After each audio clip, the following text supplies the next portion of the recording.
பன்னீர்செல்வம் சசிகலா டிடிவியை கட்சியில் சேர்க்க மறுப்பு.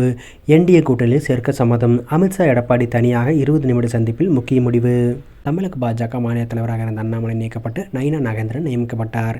அண்ணாமலையும் டிடிவி தினகரன், பன்னீர்செல்வம், சசிகலா ஆகியோர் ஒருங்கிணைந்து செயல்படுவதாக குற்றச்சாட்டுகள் எழுந்தன. இதனால் எதிர்க்கட்சி முகாமில் கடும் குழப்பம் நிலவியது. இந்த நிலையில்தான் துணை ஜனாதிபதியான திருப்பூரை சேர்ந்த சிபி ராதாகிருஷ்ணன் பதவியேற்றார். அவருக்கு வாழ்த்து சொல்வது போல டெல்லி சென்ற எடப்பாடி பழனிசாமி நேற்று முன்தினம் இரவு உள்துறை அமைச்சர் அமித்ஷாவை சந்தித்து பேசினார். அமித்ஷாவுடன் முதலில் முன்னாள் அமைச்சர் கேபி முனுசாமி, திண்டுக்கல் சீனிவாசன், வேலுமணி, சி.வி. சண்முகம் ஆகியோர் இருந்தனர். பின்னர் கடைசியாக 20 நிமிடங்கள் மொழிபெயர்ப்பாளர்கள் உதவியுடன் அமித்ஷா, எடப்பாடி பழனிசாமி ஆகியோர் மட்டும் பேச்சுவார்த்தை நடத்தினர். இருவரின் சந்திப்பு குறித்து தகவல்கள் தற்போது வெளியாகியுள்ளது. இந்த சந்திப்பில் அதிமுகவில் இருந்து நீக்கப்பட்டவர்களான பன்னீர்செல்வம், சசிகலா, டிடிவி தினகரன் ஆகியோர்களை கட்சியில் சேர்க்க வேண்டும் என்று அமித்ஷா வலியுறுத்தியுள்ளார்.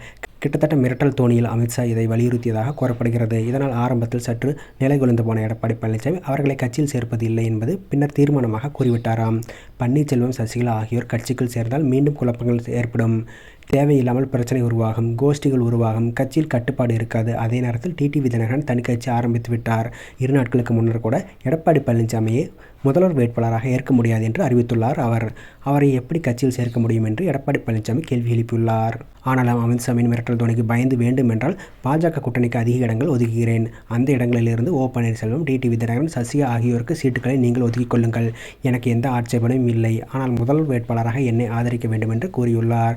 இது குறித்து அவர்களிடம் ஆலோசனை நடத்தி விட்டு செல்கிறேன் என்று கூறிய அமித்ஷா, செங்கோட்டையின் மீது நடவடிக்கை எடுக்க வேண்டும் என்றும் கேட்டுக்கொண்டதாகவும் கூறப்படுகிறது. அதே நேரத்தில் அண்ணாமலை தொடர்ந்து கூட்டணிக்கு எதிராகவும் பாஜகவுக்கு எதிராகவும் செயல்படுவதாக அமித்ஷாவிடம் எடப்பாடி குற்றம் சாட்டியுள்ளார்.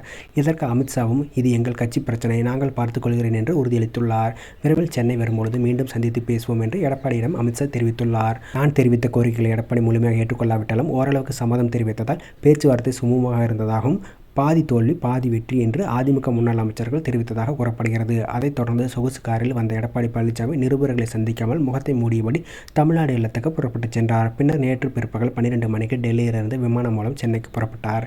சென்னை விமான நிலையத்துக்கு பிற்பகல் 2:30 மணிக்கு வந்தார்.